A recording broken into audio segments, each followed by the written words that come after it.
ওয়াবুদু রাব্বাকা হাত্তা ইয়াতিয়াকাল ইয়াকিন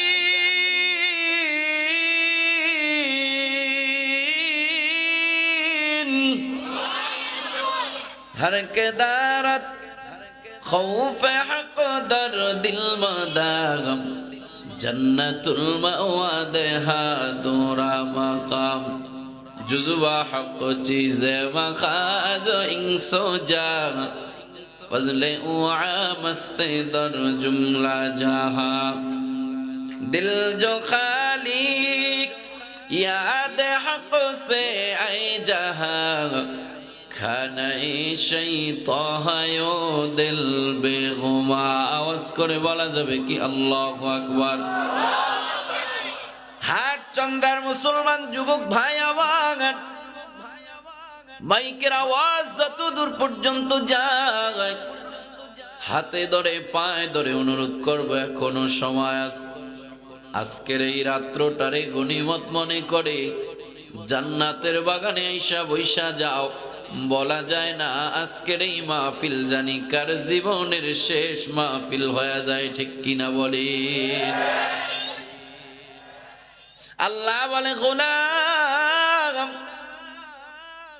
ইবাদত করার সময় কিন্তু মরার আগে, মরার পরে আর ইবাদত করার সুযোগ নাই। ওয়াবুদু রাব্বাকা হাত্তা ইয়াতিয়াকাল ইয়াকিন, ইয়াকিন বিমানাল মাউত, নিশ্চিত মরণ আসার আগেই তোমাকে আমল করতে হবে, মরার পরে আর আমল করার সুযোগ থাকবে না। যদি আল্লাহ পাক কাউকে আমল করার সুযোগ দানও করে, বান্দা আমল করতে পারবে কিন্তু ওই আমলে আর তাকে নেকি দেওয়া হবে না।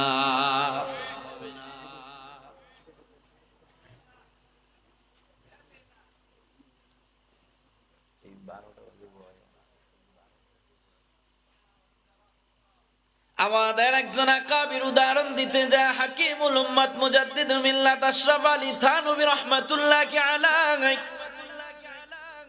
উদাহরণ দিতে গিয়ে আপনাকে আমাকে বুঝায়, আমাদের বড় একজন আকাবির সফরে রওনা হয়েছে। হঠাৎ করে তাকায় দেখে একটা কবরস্থান দেখা যায়। আল্লাহর ওলি কবরটা জিয়ারত করার জন্য হাঁটি হাঁটি পা পা করে কবরস্থানের পাশে দাঁড়ায়। যেই মাত্র কবরের পাশে যায় দাঁড়ায়, অমনি ভাবে শুনতে পায় ওই কবর থেকে মাওলা পাকের কোরআনের তেলাওয়াতের আওয়াজ শোনা যায়। আপনারা যেমন আশ্চর্য হয়ে সুবহানাল্লাহর আওয়াজ দিয়েছেন, আল্লাহর ওলি কবর থেকে কোরআন তেলাওয়াতের আওয়াজ শুনে আল্লাহর ওলিও আশ্চর্য হয়ে সুবহানাল্লাহর আওয়াজ দিয়া দাঁড়ায় দাঁড়ায় আফসোস করে, কার জানি কপাল বড় ভালো, মরার পরে তো মানুষের আমলের দরজা বন্ধ হয়ে যায়। ইদা মাতাল ইনসান ইনকাতা আনহু আমালুহু কুল্লু, বান্দা যখন মারা যায় আমলের দরজা বন্ধ হয়ে যায়। অথচ কার কপাল জানি ভালো, কবরে যায়ও সে আমল করার সুযোগ পেয়েছে, কোরআনের তেলাওয়াত করতেছে। অমনি ভাবে কবরওয়ালার জবান খুলে যায়। কবরওয়ালা কবর থেকে ডাক দেয়া বলে, দুনিয়ার প্রতীক ভাই আমার, কে তুমি আমার কবরের পাশে দাঁড়ায় তুমি আফসোস করতেছো সুবহানাল্লাহর আওয়াজ দিয়ে। কবরওয়ালাকে দুনিয়ার প্রতীক আল্লাহওয়ালা ডাক দেয়া বলে, কবরওয়ালা ভাই আমার, কে তুমি? এই কবরের মধ্যে মৃত না জীবিত? কবরওয়ালা ডাক দেয়া বলে, অন্য 10টা কবরের মতো আমি ওই কবরে একটা মৃত লাশ। দুনিয়ার প্রতীক ডাক দেয়া বলে, কবরওয়ালা ভাই আমার, সত্যি যদি তুমি কবরের লাশ হও, তাহলে তেমনে কেমনে তুমি কবরের মধ্যে বসে কোরআনের তেলাওয়াত করতেছ? কবরওয়ালা ডাক দেয়া বলে, দুনিয়ার পথিক দুনিয়ায় আমি যখন ছিলাম আল্লাহ পাকের ঘোষণা ছিল, আল্লাহ পাক দুনিয়াতে জানায় দিছে, উদউনি আস্তাজিব লাকুম, এ বান্দা তোমরা আমি আল্লাহর কাছে চাও, আমি আল্লাহকে ডাকো, আমি আল্লাহ তোমাদের ডাকে সাড়া দিব। এই বান্দা কি প্রয়োজন, আমি আল্লাহর কাছে চাও। আল্লাহ বলে আল্লাহর কাছে চাইতে আফসোস আর পরিতাপের বিষয় হলো মুসলমান আল্লাহর কাছে না চায়, এখন যায় মাজারে চাইতে। ঠিক না ভাই? ঠিক। কবরওয়ালা ডাক দেয়া বলে, দুনিয়ায় আল্লাহ জানায় দিছে, উজিবু দাওয়াতাদ দাঈ ইযা দাআন, বান্দা আমি আল্লাহকে যখনই ডাকবা আমি আল্লাহ তখনই তোমার ডাকে সাড়া দিব, যা চাইবা আমি আল্লাহ তোমাকে তাই দান করব। দুনিয়ায় থাকতে আমি আল্লাহর কাছে দোয়া করেছি, ও দয়ার মালিক, মানুষ মারা গেলে তো তার আমলের দরজা বন্ধ হয়ে যায়, আমল করার সুযোগ থাকে না।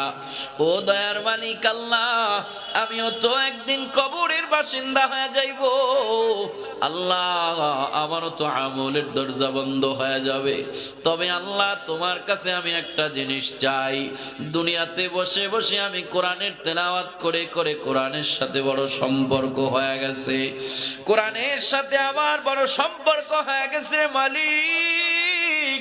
আমি যদি মারা যাই কবরের মধ্যে তো লম্বা সময় থাকতে হবে, সর্বশেষ যেই মানুষটা মারা যাবে সে মানুষটাও 40 বছর পর্যন্ত কবরে থাকবে।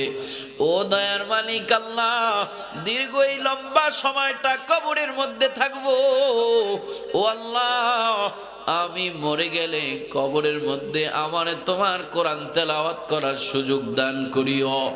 কবরওয়ালা ডাক দেয়া বলে, দুনিয়ার প্রতীক ভাই আমার, ওই যে দুনিয়ায় থাকতে আল্লাহর কাছে দোয়া করেছি, আল্লাহ পাক আমার দোয়াটা কবুল করে, কবরে আসার পরেও আমাকে কবরের মধ্যে কোরআন তেলাওয়াতের সুযোগ করে দিয়েছে। দুনিয়ার প্রতীক ডাক দেয়া বলে, কবরওয়ালা ভাই আমার, তাহলে কতদিন পর্যন্ত এই কবরের মধ্যে তুমি কোরআনের তেলাওয়াত করতেছো? কবরওয়ালা ডাক দেয়া বলে, একদিন আর 2 দিন নয়, বহু বছর পর্যন্ত কোরআনের তেলাওয়াত করতেছি। দুনিয়ার প্রতীক ডাক দেয়া বলে, কবরওয়ালা ভাই আমার, তাহলে তো তোমার কপাল বড় ভালো,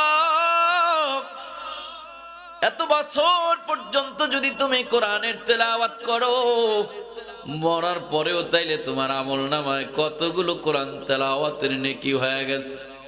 মান করাআ হারফাম মিন কিতাবিল্লাহ ফালাহু হাসানাতুন ওয়াল হাসানাতু বিআশরি আমসালিহা, কোরআনের একটা হরফ তেলাওয়াত করলে আল্লাহ পাক 10টা নেকি দান করে।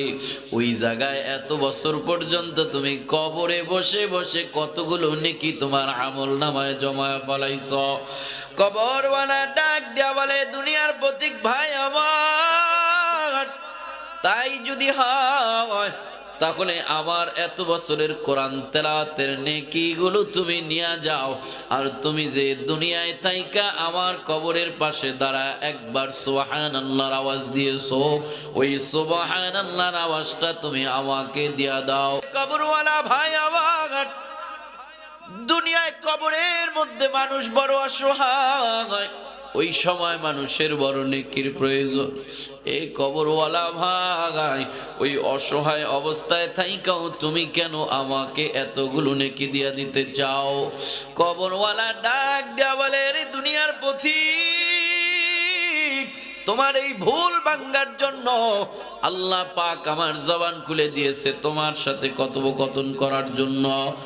যদিও আমি কবরে বসে বসে এত বছর পর্যন্ত কোরআনের তেলাওয়াত করেছি, এই দুনিয়ার প্রতীক ভাই আমার, আমি এত বছর পর্যন্ত কবরে বসে কোরআনের তেলাওয়াত করেছি ঠিক, এই তেলাওয়াতের বিনিময়ে আল্লাহ পাক একটা নেকিও আমাকে দান করে নাই, বরংস তুমি যে আমার কবর পারে দাঁড়াইয়া দুনিয়ায় থাইকা একটা সুবহানাল্লাহর আওয়াজ দিয়েছ, একবার সুবহানাল্লাহর আওয়াজ দেওয়ার বিনিময় তামলাউ মা বাইনাস সামাওয়াতি ওয়াল আরদি বিস-সাওয়াব। এই আসমান জমিনের মাঝখানে যত ফাঁকা জায়গা আছে, এই ফাঁকা জায়গা ভর্তি সমপরিমাণ নেক আমল আল্লাহ তোমার আমলনামায় দিয়া দিছে।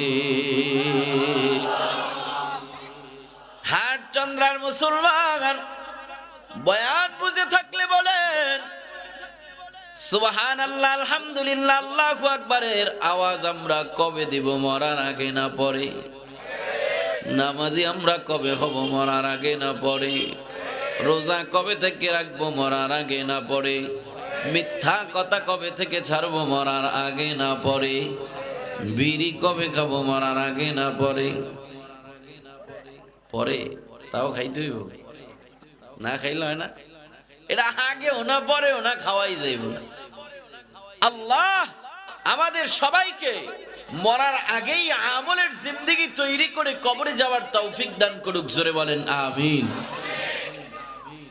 আমার তেলাওয়াতকৃত আয়াতে আল্লাহ কি বলেন? ইন্না নাহনু নাযালনা যিকরা, নিশ্চয়ই এই কোরআন আমি নাজিল করেছি, হেফাজতের দায়িত্ব আমি নিয়েছি। কে নিয়েছে? আর জোরে বলেন কে? আল্লাহ পাক যুগে যুগে নবী প্রেরণ করে নবীদের উপরে কিতাব নাজিল করছে, সহিফা নাজিল করছে। আসমানি 104খানা কিতাবের মধ্যে সবচাইতে বড় কিতাব কয়টা? কয়টা?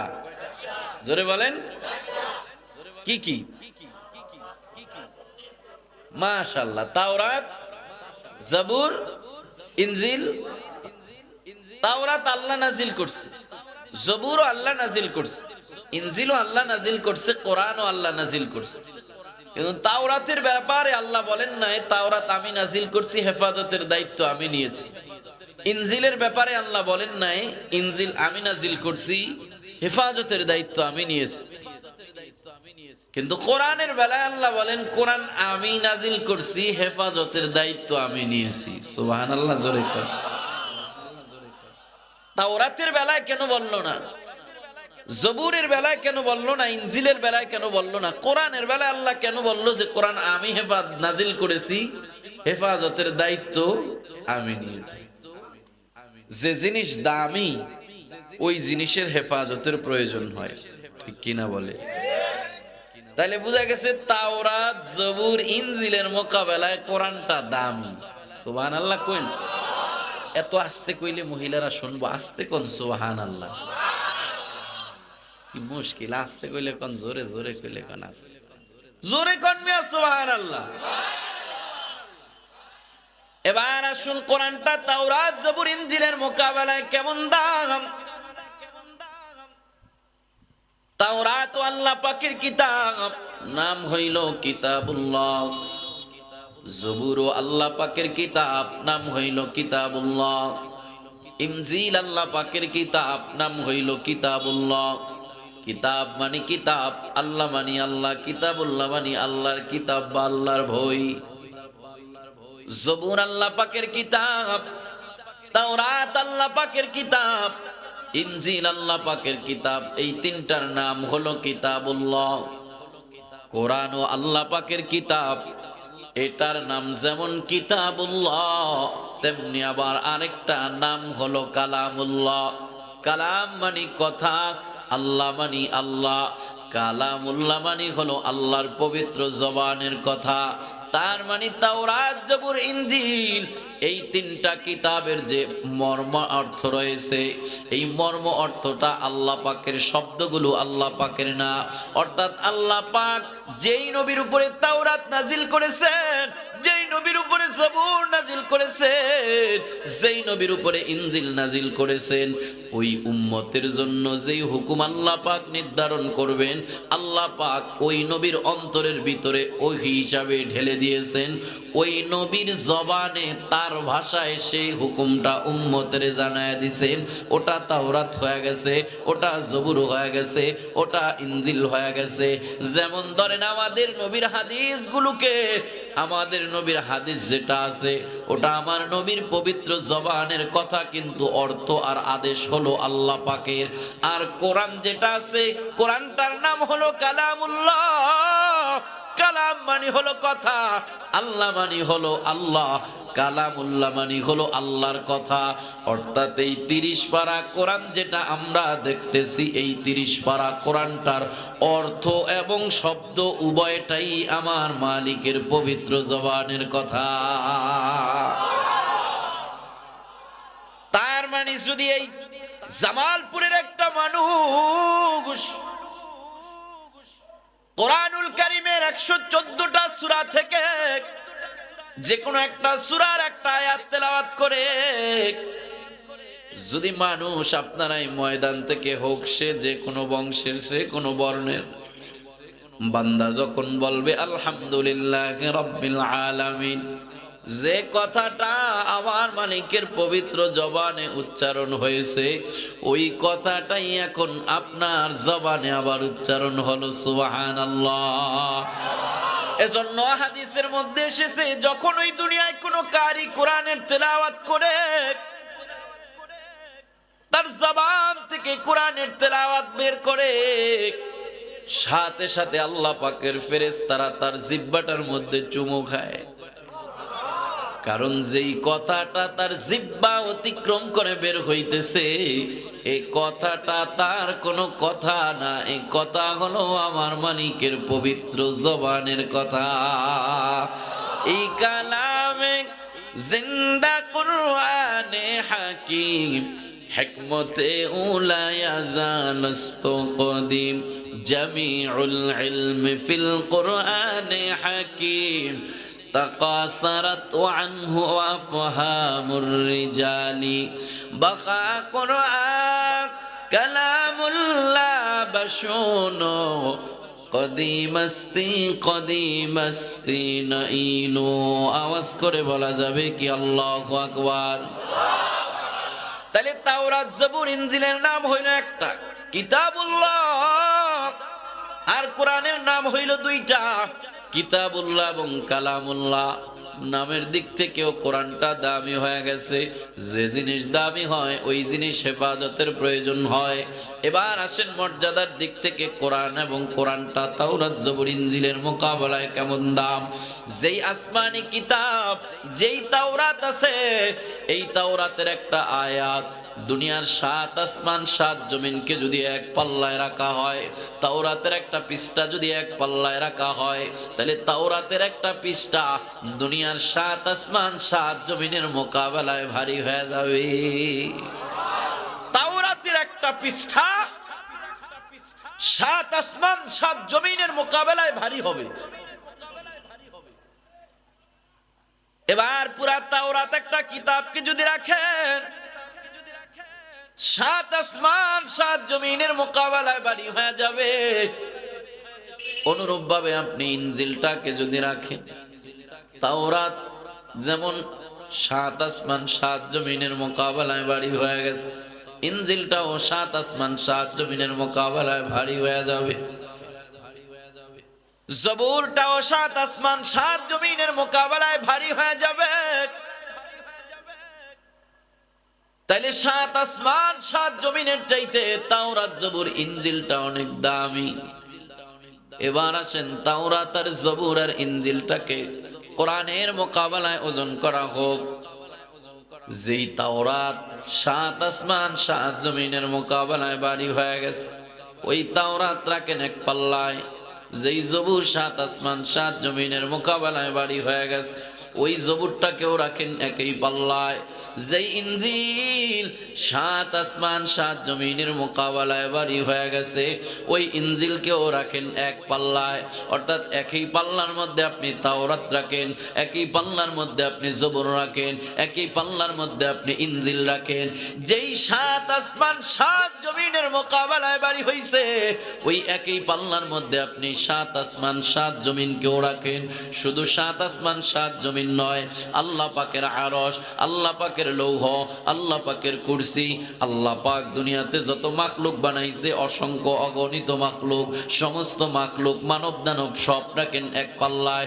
কোন পাল্লায়? যেই পাল্লায় আপনি তাওরাত রেখেছেন, যে পাল্লায় জবুর রেখেছেন। অর্থাৎ এক পাল্লায় দুনিয়ার সব কিছু যদি রাখা হয়, তাওরাত জবুর ইনজিল কোরআন সহ 7 আসমান 7 জমিন আল্লাহ পাকের আরশ লৌহ কুরসি সব যদি এক পাল্লায় রাখেন, অপর পাল্লায় আপনি কোরআন শরীফটাকে পুরা রাখার দরকার নাই, কোরআনের একটা সূরা রাখারও দরকার নাই, কোরআনের একটা আয়াত রাখারও দরকার নাই, বরংস কোরআনের সূরাগুলো পড়ার জন্য প্রত্যেকটা সূরার শুরুতে একটা বিসমিল্লাহির রহমানির রহিম আছে। ওই বিসমিল্লাহটা কোন সূরার স্বতন্ত্র আয়াত না, প্রত্যেকটা সূরা পড়ার জন্য বিসমিল্লাহর প্রয়োজন হয়। নামাজ পড়ার জন্য যেমন ওযুর প্রয়োজন হয়, ওই সূরা পড়ার শুরুতে দেখবেন প্রত্যেকটা সূরার শুরুতে বিসমিল্লাহ, সূরা ফাতিহার শুরুতে বিসমিল্লাহ, সূরা বাকারা শুরুতে বিসমিল্লাহ, সূরা আলে ইমরানের শুরুতে বিসমিল্লাহ। 114টা সূরার 113টা সূরার শুরুতেই আল্লাহ পাক এই যে বিসমিল্লাহ কোরআনের মধ্যে পাওয়া যায়, এই বিসমিল্লাহটাকে যদি এক পাল্লায় রাখেন তাহলে তাওরাত জবুর ইনজিল সহ 7 আসমান। আল্লাহু আকবার, জোরে বলেন আল্লাহু আকবার। কোরআন পড়ার জন্য যে বিসমিল্লাহ দরকার হয়, ওই বিসমিল্লাহর যদি এত দাম, তাইলে কোরআনের একটা আয়াতের কত দাম, একটা কোরআনের সূরার কত দাম, তাহলে পুরা কোরআনটার কত দাম। যেহেতু কোরআনটা অন্য সকল কিতাবের মোকাবেলায় এত দামি, এজন্য আল্লাহ দামি কিতাবের ব্যাপারে বলেছেন ইন্না নাহনু নাযালনা যিকরা ওয়া ইন্না লাহু লাহাফিজুন।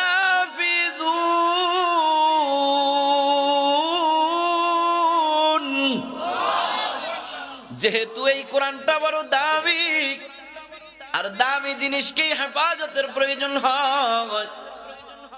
দেখবেন আপনাদের শহরের বাজারের মধ্যে আলু পটল তরকারি যারা বিক্রি করে, রাতের বেলা একটা তেরপাল দিয়া পেঁচা একটা রশি দিয়া বাঁধা বাড়িতে ঘুম দেয়।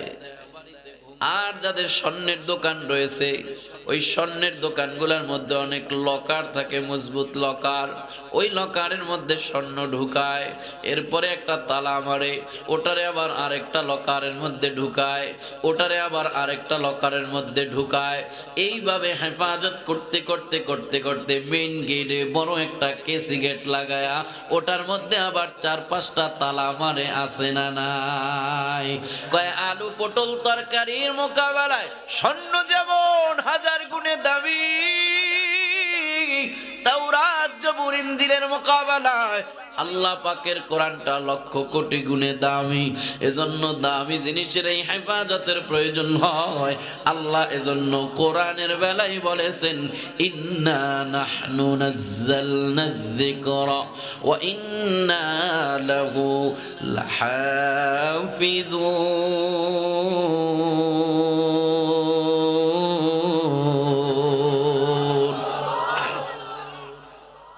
আল্লাহ কোরআন হেফাজত করবে। যেই জিনিস আল্লাহ হেফাজত করে, ওই জিনিস ধ্বংস করার মতো দুনিয়ায় আর কোন শক্তি।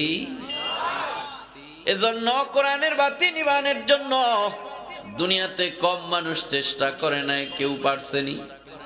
আবু জাহেল কম চেষ্টা করে নাই, উতবা শাইবারা কম চেষ্টা করে নাই। যে বাতি আল্লাহ জ্বালায়, ওই বাতি নিবানের মতো ক্ষমতা এই দুনিয়াতে কারো নাই, ঠিক কিনা বলে? আপনাদের এই জামালপুর থেকে একজন লোক ঢাকা গেছে। কেন? তার ছোট্ট একটা নাতি ছিল, ছোটবেলায় লেখাপড়া করায় টরায় মাশাআল্লাহ বড় শিক্ষিত বানাইছে, সরকারি একটা চাকরি পাইছে। ঢাকা গেছে, চাকরির ব্যস্ততায় নাতি আসতে পারে না দেশে, গ্রামে আসতে পারে না, জামালপুরে আসতে পারে না। ফোন দেয়, দাদা কেমন আছো? দাদা একে অনেকদিন হয়েছে তোরে দেখি না, একটু যদি আসতেই ভালো লাগতো। নাতি কয়, দাদা ছুটি তো পাই না, তুমি একটা কাজ করো, একটা ব্যাগ নিয়ে ব্যাগের মধ্যে কাপড় চোপড় গুছায়া কয়েকদিনের জন্য আমার কাছে চলে আসো, সরকারি একটা ফ্ল্যাটও পাইছি। দাদা গ্রামের মানুষ তো, ব্যাগটা গুছায়া মাশাআল্লাহ গেছে গা, নাতির ফ্ল্যাটে যায় উঠছে। ওঠার পরে রাতের বেলা ঘুমাইবো, ঢাকার মধ্যে চিকিমিকি চতুর্দিকে খালি বাতি আর বাতি, আছে না নেই? শুধু বাতি আর বাতি। দাদা গ্রামের মানুষ, সন্ধ্যার পরই অন্ধকার, অন্ধকারে ঘুমায় অভ্যস্ত, এত বাতির মধ্যে কি দাদার ঘুম আসে? নাতিরে সব বাতিরই নিবায় দেয়। তো সব বাতি নিবানের পরেও শহর অঞ্চলে একটা ডিম লাইট জ্বালায় রাখে, আছে না নাই? আছে না নাই? ডিম লাইটের আলো কি খুব বেশি হয়? তারপরেও দাদা গ্রামের মানুষ তো হেরিকেন জ্বালায়া আগের মধ্যে আছে না, মশারির মধ্যে ডুইকা হেলিকেন্ডারে একবারে নিবু করে ফু দিত, নিবে যায়, ঠিক না? দাদারে ঘরের মধ্যে থুইয়া বলছে, নাতি দাদা আমি পাশের রুমেই ঘুমাইলাম, কোনো প্রয়োজন হইলে আমারে ডাক দিও। দরজা আটকায়া নাতি ঘুমাইতেছে নাকটাই না, দাদার তো আর ডিম লাইটের আওয়াজে ঘুম আসে না। দাদা মনে করছে কিরে এই বাতি এটা নিবে না কা। তো দাদার অভ্যাস হেরিকেন ডিম করে একটা ফু দিত। এখন দাদা ওটার মধ্যে যায় ফু দেয়, নিব্বো নিব্বো নিব্বো, ফুয়াইতে ফুয়াইতে দাদার মেজাজ বড় গরম, আরে বাতি নিবে না কা। এক সময় দাদা জোর কইরা বাতি নিবাইতে যায়, আমার একটা ঘুষি, একটা শর্ট লাইগা দাদারে আরেক রুমে নিয়া ফালাইছে। দাদায় কয় নাতি রে আমারে খাইলি? এ দাদা কি খাইলাম তোমারে? কয় কি বাতি জ্বালাইলি? তোর বাতি নিবে না, জোর করে নিবাইতে গিয়া আমার অবস্থাটাই। নাতি কয় ও দাদা ওই বাতি জ্বালায় দিছি আমি, সুইচটা আমার ওই জানা, ওই সুইচ যদি আমি বন্ধ না করি তুমি জীবন ভর ফুয়াইলেও নিবে না। আল্লাহ বলে কোরআনের বাতি আমি জ্বালাইছি, এই বাতি নিবানের জন্য আবু জাহেল কম চেষ্টা করে নাই, অথবা সাইবারা কম চেষ্টা করে নাই, সবাই ফু দিছে বাতি নিবানের জন্য। যেই জোর কইরা নিবাইতে চাইছে এই জামালপুরের সরিষা বাড়ির টাকলারও সাকলা উড়ে দিছি, ঠিক কিনা ক? যেই বাতি আল্লাহ জ্বালায় ওই বাতি নিবানের কারো ক্ষমতা নাই। আল্লাহ কয় এই বাতি আমি জ্বালাইছি, কোরআনের বাতি আমি জ্বালাইছি, হেফাজতের দায়িত্ব আমি নিয়েছি। আল্লাহ কেমনে কোরআনের হেফাজত করবেন? হাকিমুল ইসলাম কারি তৈয়ব সাহেব রহমাতুল্লাহি আলাইহি কোরআন হেফাজতের 4টা মাধ্যম বর্ণনা করেছেন, যেই 4 মাধ্যমে কোরআনটাকে আল্লাহ পাক হেফাজত করবে। জোরে আওয়াজ করে বলেন কয়টা? 12টা পার হয়ে গেছে আলহামদুলিল্লাহ। অনেক সময় এখন আসলে ঘুমানোর সময়, এখন আর ওয়াজ শোনার সময় না। আজকে পর্যন্তই থাক, যদি কোনো সময় আবার আশেপাশে আসি ইনশাআল্লাহ সেই 4 পদ্ধতি আপনাদেরকে শুনিয়ে দিব। আজকে পর্যন্তই থাক, চলবো? অনেক রাত হয়ে গেছে, আমাকে ঢাকা যাইতে হইব না? হ্যাঁ কি ঢাকা যাইতে হইব না? আপনারা তো এখানে যায় শুয়া পড়বেন, আপনারাও যাইবেন ঢাকা। আল্লাহ আর একটু আগে বসাইলে আর একটু ভালো করে কথা কোয়া যাইতো। এজন্য আমি বলছি ওয়াজ তো আগে অনেক হয়ে গেছে, আর ওয়াজের দরকার নেই। তারপরেও শুনবেন? আজকে কতক্ষণ বয়ান শুনবেন? সারা রাত? ওরে আল্লাহ, এলাকার মানুষের কলিজা দিয়ে এত বড়, সারা রাত বলে বয়ান শুনবো? আচ্ছা সারা রাত বয়ান শোনার নিয়ত আছে কার কার? হাত উড়ে দেখান। মা গো মা, হাত নামান। বয়ান আসলে সারা রাত হবে না, তবে মুমিনেরা ভালো কাজের নিয়ত করার সাথে সাথে আল্লাহ পাক নেকি দিয়া দেয়। এই হিসাবে যারা সারা রাত্র বয়ান শোনার নিয়তে হাত উড়াইছেন, অলরেডি আপনাদের আমল নামায় সারা রাত্র বয়ান শোনার সব চলে গেছে। অনেকে কিন্তু মাঝে মধ্যে হাত উঠায় না, চালাকি করছে, ভাবছে আগে যাইব গে, এখন মনে মনে কইস কি একটা লস হইলো, হাতটা উঠাইলো তো সবটা পাইতাম। তা করে আরেকটা চান্স দেওয়া হোক নাকি কোন? বয়ান সারা রাত হবে না, যদি হয় তাহলে সারা রাত বয়ান শোনার নিয়ত আছে কার কার? দুহাত তুলে আল্লাহকে দেখাই, নারায়ে তাকবীর। আল্লাহ কবুল করুক। হাকিমুল ইসলাম কারি তৈয়ব সাহেব রহমাতুল্লাহি আলাইহি তার কিতাবের মধ্যে লেখেন আল্লাহ পাক 4 পদ্ধতিতে কোরআনটাকে হেফাজত করবেন। সংক্ষেপে 4টা পদ্ধতি বলে আমি আপনাদের কাছ থেকে বিদায় নেব।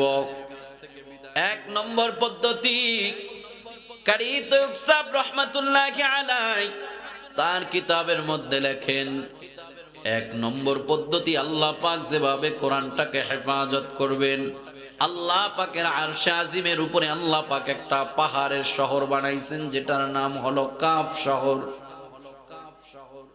ওই কাফ শহরটা হলো পাহাড়ের শহর। ওই শহরের মধ্যে আল্লাহ পাক এই কোরআনের মধ্যে যতগুলো শব্দ আছে, আলিফ লাম মিম যালিকাল কিতাব, আলিফ লাম মিম লিখতে যেরকম এই আলিফ লাম মিমের আদলে আল্লাহ পাক একটা পাহাড় বানাইছে, যালিকা লিখতে যেমন যালিকার আদলে আল্লাহ পাক একটা পাহাড় সৃষ্টি করেছে, কিতাব লিখতে যেমন কিতাব লেখার আদলে আল্লাহ পাক একটা পাহাড় বানাইছে। আল্লাহ পাকের আরশে আজিমের উপরে ওই কাফ শহরের মধ্যে আল্লাহ পাক কোরআন হেফাজত করার জন্য পুরা কোরআন শরীফে যত শব্দ আছে, যত অক্ষর আছে, বর্ণ আছে, সমস্ত অক্ষর, শব্দ আর বর্ণের আদলে আল্লাহ পাক ওই কাফ শহরের মধ্যে এক একটা পাহাড় সৃষ্টি করে কোরআন হেফাজতের ব্যবস্থা করে দিয়েছেন। দুই নম্বর, আল্লাহ পাক কোরআন হেফাজতের দায়িত্ব নিয়েছেন কিভাবে? আল্লাহ পাকের আরশের মধ্যে একটা লৌহ আছে, ওই লৌহের মধ্যে আল্লাহ পাক পুরা 30 পারা কোরআনটারে লিখে দিয়েছেন। আল্লাহ পাক জানায় দেয়, বাল হুয়া কুরআনুম মাজিদু ফি লাওহিম মাহফুজ।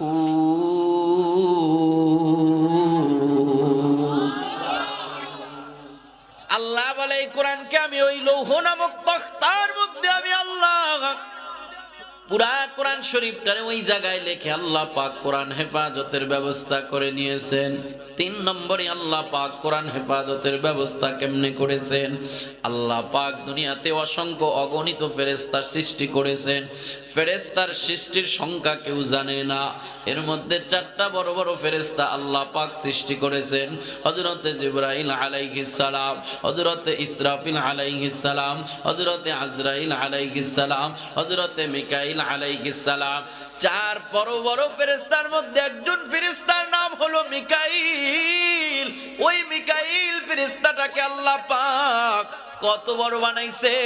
কিতাবের মধ্যে বলা হয় হযরতে মিকাইল আলাইহিস সালাম যদি তার সশরীরে দাঁড়ায়, তার মাথা যায় ঠেকবে আল্লাহ পাকের আরশে আজিমে।